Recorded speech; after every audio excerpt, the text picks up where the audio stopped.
collapses, collapses everywhere. So hello everyone, this is Defense Politics Asia, and this is the conclusions, the chilling or chill session of conclusions. I think if you are pro-Ukraine or you're Ukrainian, that is pretty chilling. But if you are pro-Russian or neutral, this is going to be pretty chill. So because yesterday's Russian Defense Ministry only do a weekly SIBRAP, so I thought that it's better to do a conclusions, because I saw at least one of you guys have asked me about, no, when would there be another conclusion? So here we go, conclusions. So for those that are not aware, what conclusions basically is just me, talking generally about my opinions. Mostly is my opinions about the latest situation in the Ukraine war or the battlefields, and what is important, what's the latest trend. So it's more opinion based. But it's still, of course, all based on facts, or at least the best possible intel there is. So the first thing first is some of this breaking information, and as you can see, you already can see it, right? There's a lot of poke coming out from everywhere. So there's one poke here, there's one poke here, and there's one poke here. Collapses everywhere. And these are all not small, particularly this one in the north. So this is in the southern flank of the Pokrov front. So this is so for those that are not aware, Pokrov is over here. This is the entire Pokrov front, and this is the southern flank. And so there is this shocking, literally shocking geolocation of Russian forces in the southwest of Kotlyarivka. How the hell the Russians reached there, I have no freaking idea. And this is a massive advance. We are talking about a distance of 6 kilometers almost. So this came out of nowhere. The last time we had any information was the Russians was trying to attack over in the northern flank, like a northern flanking movement around Preobrazhenka. And then there was geolocation to seem to suggest that the Ukrainians have returned or taken back positions, and now suddenly the Russians are here. So I'm not sure how the timeline works in that sense, but the Russians are here. So with this, most likely they are going down this entire tree line, going down all the way down. But to go all the way here, there must be some kind of a buffer as well. So I believe the Russians made some pretty big advances. Preobrazhenka is still under Ukrainian control. So the Russians just went straight for the jugular. They just went all the way to the rear positions. Now they are able to attack Kotlyarivka and Horikove, or also known as Petrovskoye, like no one's business. Like they basically can just straight hit into the rear positions, setting Ukrainians into an encirclement. Potentially, all the Russians set themselves into encirclement. That's also a possibility. So, and some of this position geolocation of Russian forces inside Bogdanivka. This is yet another one of these punch that appears much shorter, but significant nevertheless. Is around more than 1.5 kilometers, and the Russians are just punching out and punching through spaces. And it looks, but if this is legitimate, if this geolocation is not mistaken, we are talking about a potential collapse of the Ukrainian lines along here. The Ukrainian lines in the north of Preobrazhenka has entirely collapsed somehow. And the Ukrainians, I think they should be able to regroup, to react quickly. I don't think the Russians should have a lot of forces along here. They could potentially also cut off the Russians that have went too far away. So it's not all lost for the Ukrainians, but definitely very shocking information. And on top of this, there's also major information is over at Rosleaf. So this is yet another of this, how to say, weird mapping from the Ukrainian side. Let me show you the map from DeepStateUA first. So Rosleaf. Here we go again. This is Constantinople. Rosleaf is over here, and again they do this weird stuff. Like, what the hell is this? Like, I don't know. How do you interpret this? Russian forces here, confirm capture, but they just teleport. They like gray zone all the way. Like, they gray zone all the way here. How does that work? The Russian forces go in and encircle themselves. I'm not sure. It makes zero sense because their map does not justify anything. Because the Ukrainians consistently claim that they have full control over half of Constantinople. This is the main reason why they are lost. They got confused because this is their mapping. DPA mapping is different because we have two maps. So this is why I always say, there is an advantage to DPA's mapping because we have two maps, the Russian map and the Ukrainian map. So the Ukrainian map, of course, is as per what they drawn largely. So you can see the Ukrainian mapping, half of Constantinople is under Ukrainian control, under the Ukrainian perspective. But on the Russian perspective, it's different. The Russians has this salient here. This is previously, I believe, mapped by the pro-Russian sources, and the Russians were here. And there's no indication that the Ukrainians have taken this area. So there's no evidence for that. The Ukrainians were geolocated over only the center of Constantinople. The south is pretty firm Russian. And particularly with a geolocation at this spot, this area here, previously, if I'm not remember wrongly. So the closest point actually to this chunk here could potentially either an attack from the southeast or an attack from the northeast. The fact that the Ukrainians draw it this way, I'm now leaning towards the northeast, which is why this zone here I have mapped it as possible Russian advance. So this will put as a Russian claim. I will put this as a Russian claim. But the center part here, this will be a confirmed Russian capture. So based on DPA's assessment, is likely to be an attack coming from Constantinople. The advance might actually be bigger. Actually looks a bit like this. It might be actually much bigger. But of course, we do not know the reality. So we will continue to monitor. But this comes interestingly after I have a massive Twitter battle with some pro-Ukrainian idiots. Not idiots. I cannot be so rude. Pro-Ukrainian crazies on Twitter. I'm like, and then they strongly disagree that I say that the Ukrainian lines are collapsing. They say that I abuse the word collapse. And yes, I do. Because it works.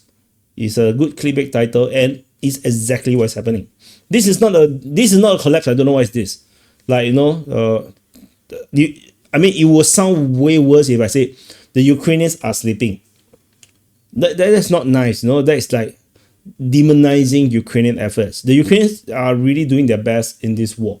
They as much as based on whatever limitations they have, the innate problems, corruptions or systematic flaws that they have, they are doing their best against a much more powerful country, one of the major powers, if not a superpower, in Russia. So they are doing their best. So I'm not going to use the derogatory words on the Ukrainians, the Ukrainians are sleeping at their job, or something like this. Like the front line simply collapsed because they can't hold the line, and that's how the Russians get there. So yeah, it is what it is. So that is the one bizarre thing that happened here. So these are all very recent information. These are all latest information. So these are not inside the Frontline Changes report because these are all latest information. So hope you are satisfied. And a happy birthday for those that are having birthday today. And so what are the other major things happen? Of course, is the Zaporizhzhia offensive. The Russians continue to be attacking around this area, and we have to take important note is that the Russian Defense Ministry have basically announced the capture of all of these chain of settlements. We have Stepove declared on the 17th of March, Mali Shebaki on the 25th, and in today's information, the Russian Defense Ministry had announced the capture of Shebaki. So Shebaki, Mali Shebaki, Stepove, Petikaki, all of this chain is now all taken by the Russian side. And the only one that is not yet is Lobkove, because if you look at the town, the Lobkove is actually pretty long. So the northern sector is closely linked with Kayamske. So they still are able to hold the line around here. However, it looks like the Russians have already penetrated through Stepove if the Russians claim is accurate. So the Ukrainian first line of defense in this sector has collapsed. Generally speaking, this chain of settlement is absolutely important. The loss of this line is catastrophic, and however, it doesn't mean that the entire Zaporizhia front will collapse. Not yet, because then we have the Zelensky War or Sursky War or Zalushny War. I don't know who built this, who came up with this idea, but there is still massive defense lines in the rear positions. The Russians basically have only defeated the first line, and it's not even like it's still the initial line. It's still the very, very forward line. The real war, the real line is over at Palivka. This is the real defense line, the real major ones. So then you have the second line behind here. This first line is second line, but if you count the Stepove Novosibirsk line, if we count this as a line of defense as well, then this is the first, this is the second, this is the third line. So there is still a lot to go. But if the Russians break through to the third line, then things is going to be really tricky. Like it's going to be really complicated.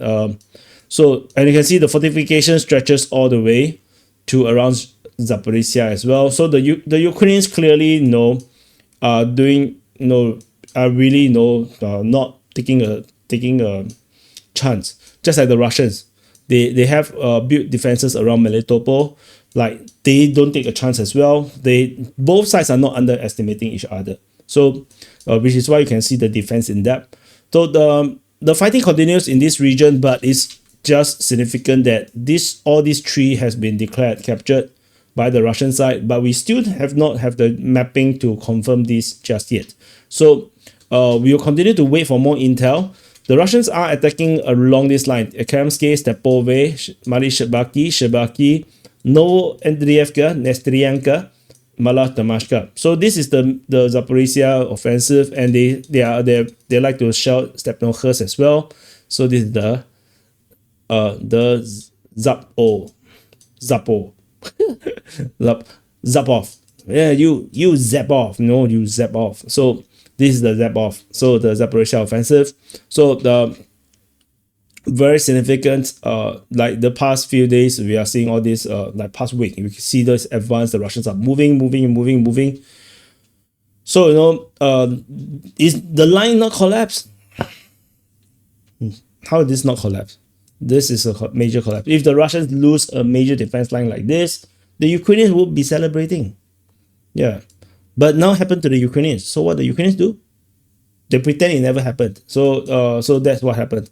So Velikan Novosilka front, we don't have much major actions. The Russians are trying to push, not a lot of successes here and there.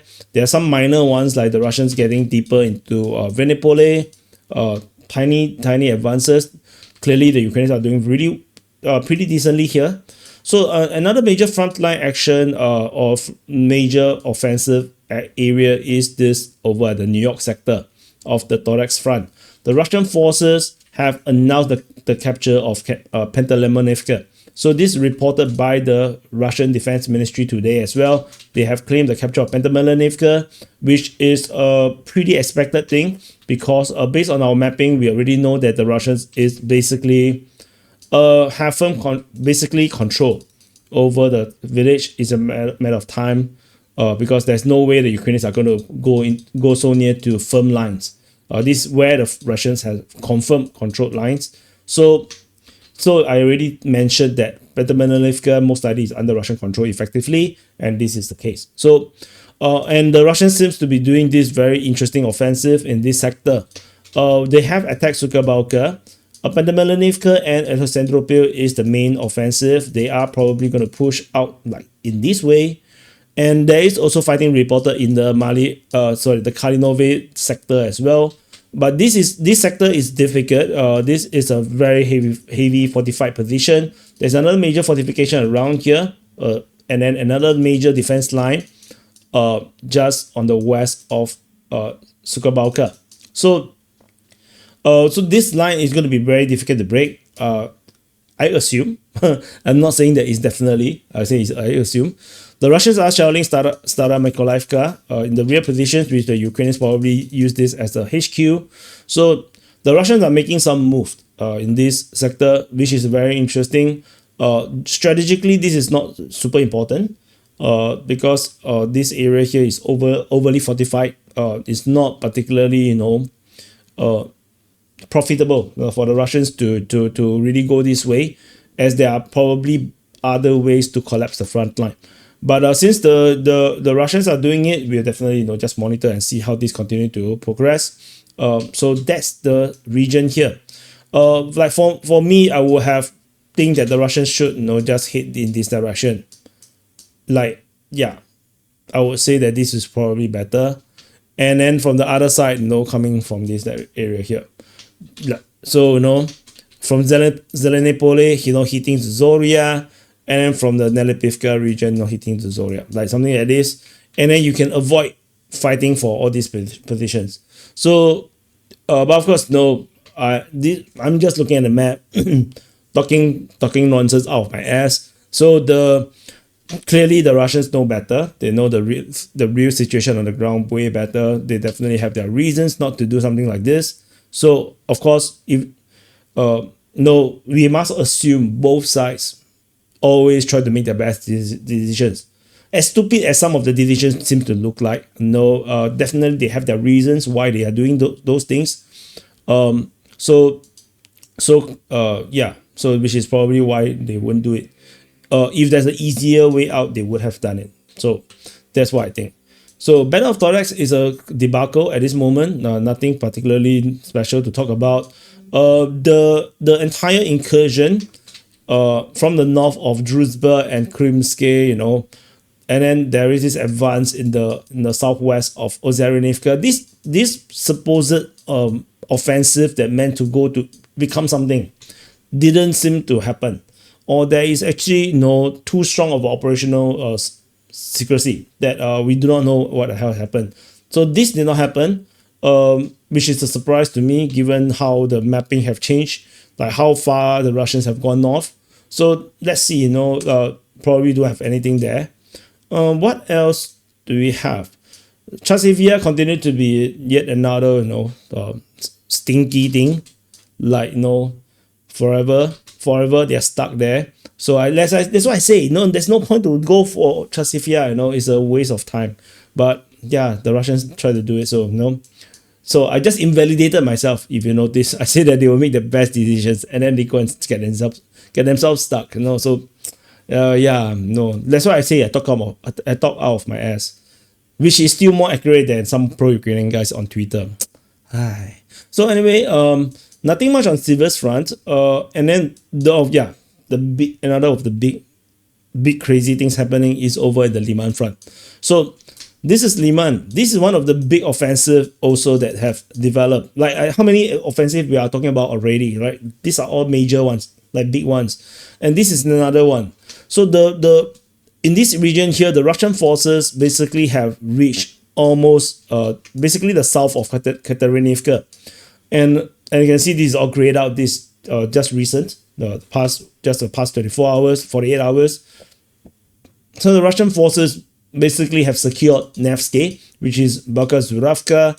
They have secured Novolyubivka, and they have also been geolocated southeast of Nove. The Russians basically have made massive advances in this sector. Massive. These are huge advances. The fighting is now moving in the direction of Novomikhailivka. Zelena Dolena is mentioned in the report, according to the Ukrainian Defense Ministry. So the Russians are definitely making the westward push from this advance. They are definitely still going for Nove as well, which is mentioned by both sides. Both Russian and Ukrainians mentioned it. So the Russians are making some serious push around here. Again, the level of frontline change suggests that Ukrainian lines have collapsed in this area here. So you can't sugarcoat all these things. It is a collapse. We're talking about a frontline length of almost 10 kilometers, 9.5 kilometers front line. The Russians advanced across the entire front line in at least 1 to 2, at least 2 kilometers deep. How is that not a collapse?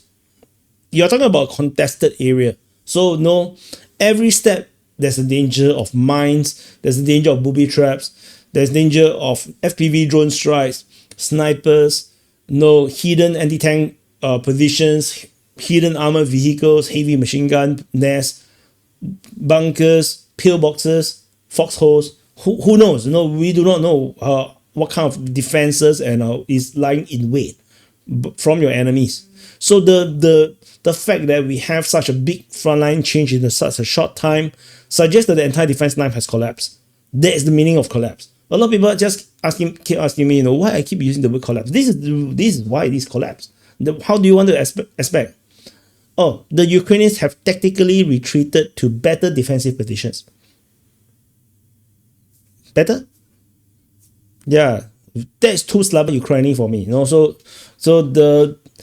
that's the main thing around here. This is a big offensive, but there's a lot of grounds to cover. Like it's full of towns, villages that little to no fighting have happened here, because in this area here the Russians just withdraw, like mass withdraw massively from this area here during the Balaklia offensive, so which the Ukrainians did in 2022, until the Russian mobilization, the partial mobilization saved the Russian front line. So that's what it is here. So otherwise, another big offensive region is over in the Voronezh front. In the Voronezh front, particularly over in the northern sector, we have major battle for Kayamka. Russian forces is attacking Kayamka from two major bridgeheads, very significant. The Russians have most likely already taken full control of Topoli, and we have the latest claim in yesterday's Russian Defense Ministry report. They have declared the capture of Krasny Pershi. Again, we do not have the mapping to back this up yet. Similarly, pro-Russian sources, Ryba, say that they also do not have objective information to confirm the claim from their own government. So, which is also why I like and respect Ryba, because they do not just echo claims by the Russian Defense Ministry just wantonly. So they basically do check on their sources. They try to do the best mapping that they have, try to find information from their links and connections, but they do not have the information to back the information up just yet. The Russian Defense Ministry claim, of course, cannot be ignored, because the Russians do indeed have advanced quite a bit in this area. Particularly, this entire bridgehead here came out of nowhere. The Russians just suddenly appear across Petrivka, and they have a foothold in the southwest of Kayamka.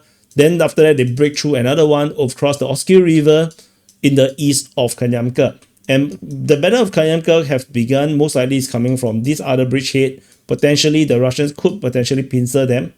And now the Russians, of course, sensibly would have tried to secure the rest of the forest. And this would also mean the taking of Krasny Pershi. Makes perfect sense. So nothing particularly don't make sense around this sector. So definitely, like I said, there's a lot of collapses, a lot of major offensive all over Ukraine war, and the sad thing is that the Ukrainian sources, or Ukrainian reporters or YouTube channels, they are not sounding the alert, and this is bad. I did explain on Twitter yesterday that it doesn't matter if you are not, if you are pro-Ukraine, it's perfectly fine. Everyone have their own concerns. They have their own preferences or biases. It's okay to support Ukraine. It's okay to be anti-Russia. It's perfectly fine. I do have no problem with that.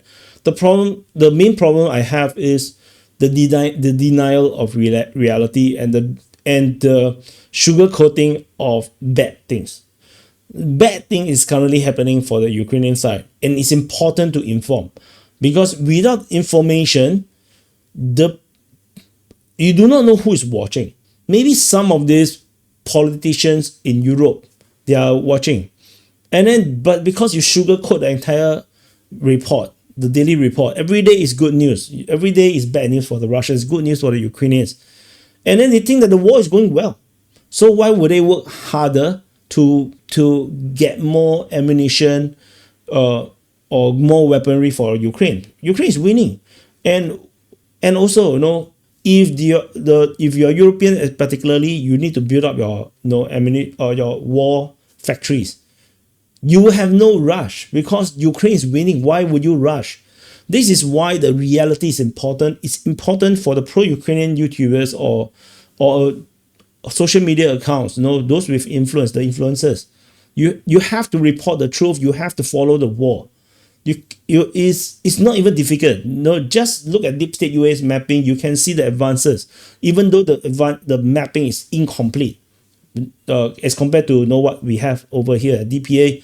But it is still good enough to see all the different moves at a different front line. DeepStateUA do hold back a lot of information. They do ration. They do rationing of the updates to make sure that it doesn't look like a massive collapse across all of Ukraine. So they try to give a little bit in this front line, then a little bit tomorrow on another front line, so that it looks more less scary. It looks less scary. But the thing is, even with that, you can see the collapse of the front lines. You can see that the Russians are making gains, and it's important to report the truth.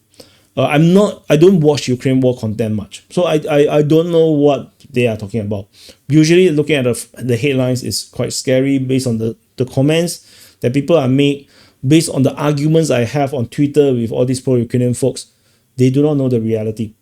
They think that I'm just making superlative terminologies on when I say the front lines are collapsing. They don't believe it. And it's shocking because not too long ago, we were just talking about Adiyevka, right? Not too long ago, we were talking about Voleda. We are talking about Velika Novosylka. Nowadays, do you even see them on the map? We don't even see them on the map. Like, for example, let's zoom into Adiyevka. Where's Adiyevka? Where the hell is Adiyevka? It's here, this Adiyevka. But you see, when we talk about front line, we talk about Thorax front, New York sector. Where's Adiyevka? It is not on the screen. So let's talk about Voleda. So this Voleda is here. This Voleda. But when we talk about the front line at the Adiyevka front, where the hell is Voleda? I zoom out, I don't even see Voleda. I need to zoom this out. So no Voleda. The Voleda is still here. You can see how much the lines have collapsed. The front line have moved, and the pro-Ukrainian guys are still pretending as if there's no collapse. I'm making things up. And it's shocking. It's really shocking. Velika Novosylka. Like when we go into the frontline actions, we zoom in like this to look at the northern flank of the Velika Novosylka front. Velika Novosylka is not on screen. If you look at the southern flank, the Velika Novosylka is also not on screen. And this is a recent thing. Velika Novosylka is a recent thing. This only been captured only on 27th of January this year. This is recent. This is so recent. This is just 2 months ago. We already cannot see the city of Velika Novosylka. So no collapse. It is very like I said, it's really not very chill, right? I feel like I'm not very chill right now. It's irritating, and they don't understand this affects war effort. Particularly the big channels, the big ones, like reporting from Ukraine. Maybe Dennis Davidoff, Preston Stewart, or I'm not sure who are the other guys. Ratu Rehi, Atu Rehi, like all these big channels. I'm 100% sure many politicians watches them because they're big. They're big enough. And I'm quite sure there's some politicians and some elites, also watching DPA.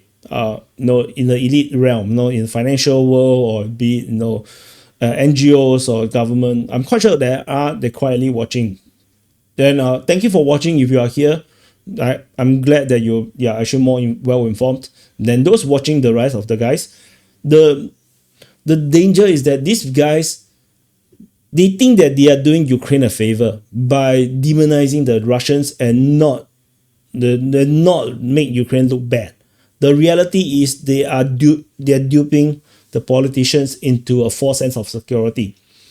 And this false sense of security will come back to bite them. What we are seeing now today in geopolitics, where Donald Trump is slapping the Europeans, they're slapping Ukraine, and to force a peace deal with Russia. And no one on the pro-Ukrainian side have any idea what the hell is happening. They can only justify what is happening by saying that, Trump is bought out by the Russians. But at the same time, of course, he's also bought out by the Israelis. They are also bought out by the oligarchies. He's so bought out by everybody. Because they are more pragmatic. They look at both sides of the information. They make clear judgments. I'm 100% sure the Pentagon know what the hell is happening in reality, not just regurgitating what the hell the Ukrainians have given to them. If I can do it, Pentagon can do it 10 times to 100 times better. They 100% know what the hell is happening in Ukraine. And the only problem is they cannot share in what they know. This is because once you start to share certain things that you know, you are actually revealing some of your intel networks or some of your methodologies in getting intel. So which is why they are not going to share the intelligence. Similarly, if you look at British Ministry of Defense, 100% tell you the British Ministry of Defense, despite all their nonsensical situation reports on Ukraine war, is all nonsensical. They actually know what the hell is happening. They are just doing information warfare. They are just trying to help Ukraine. But again, these are all bad help. Trying to play information war in a war that is entirely unequal is not helping. They have to be more honest about it. If not, what we get is an entirely lethargic Europe right now. Very lethargic. They have no sense of urgency. They just spend all their time sugarcoating and grandstanding and patting Zelensky's back, but in actual actions very limited. And their fear of Russia is not really there. The only one that's really afraid of Russia is Poland and the Baltic states. The rest are they're not even afraid of Russia. They don't believe Russia will actually invade into the rest of Europe. None of them believe it.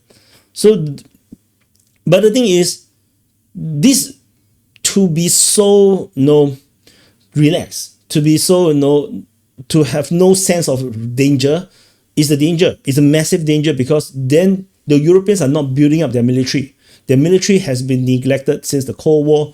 They are not building up the military, which means that they are open a window of opportunity. If one day the Russians feel like they should, maybe they should consider, they can consider, if you look at the situation, it's like, why not take more? Take more and go into Europe. And at the time, maybe US and Europe relationship has broken down so badly, the Americans are never going to come. Then Europe is going to be in deep shit. All this truth is important. So this is just what I want to say. So otherwise, one last frontline thing that we should talk about, of course, in the Kursk front. The Ukrainian Belgorod incursion has basically seemed to have largely not been moving much. The last update we have, which I should grade out, this should be graded out. Is this one, where the Ukrainians have confirmed to have captured Popovka. However, this seems to be the furthest extent they are going for now. They're not really punching deeper. There's no information to suggest that they are pushing deeper into this region. They seem to take this small little part and seem to be happy about it. But of course, this could be a false sign. Maybe they are just their operations being done and they are kept very secret. So we'll continue to monitor, but it doesn't look good because if you look to the real positions, there's really not much here. There isn't really much over in this region here for the Ukrainians to go for. These are all very countryside towns. They can take 20 of them. It wouldn't have made any difference. It would not appear on the negotiation table. It will not. These are not negotiable. No, it's not the chips. These are not chips to on the negotiation table. And for the Kursk front, at the Kursk front, the Russians basically is near they are on the verge of fully pushing out the Ukrainians, with the Russians already noted to be doing clearing operations in Goevo. The Ukrainians are still around. This is confirmed with the Russian Defense Ministry's report of fighting at Goevo. So this is confirmed that there is still fighting in this sector. But the Russians are being very careful. The geography here is very bad. This is a terrible geography. There's a lot of forest. It's pretty hilly. A lot of houses, and these are all very this is not a small town. This is pretty big. So it's going to take some time for the Russians to even clear this out. So the Ukrainians are trying to drag it out for as long as they can. Ukrainian mapping about Kursk is quite different. They are still more bullish about Ukrainian situation. Like you see, they still claim that they have lines all the way up to Gogolevka, like half of Gogolevka. But we have the Russians already announced the capital of Gogolevka. We also previously have the Russians reaching the border crossing. So I do not think the Ukrainians have these positions at all. This area here, I don't think the Ukrainians are there at all. So that's why DPS mapping is as such. So the Kursk front is slowly coming to a close. I think this will still go on for some time though.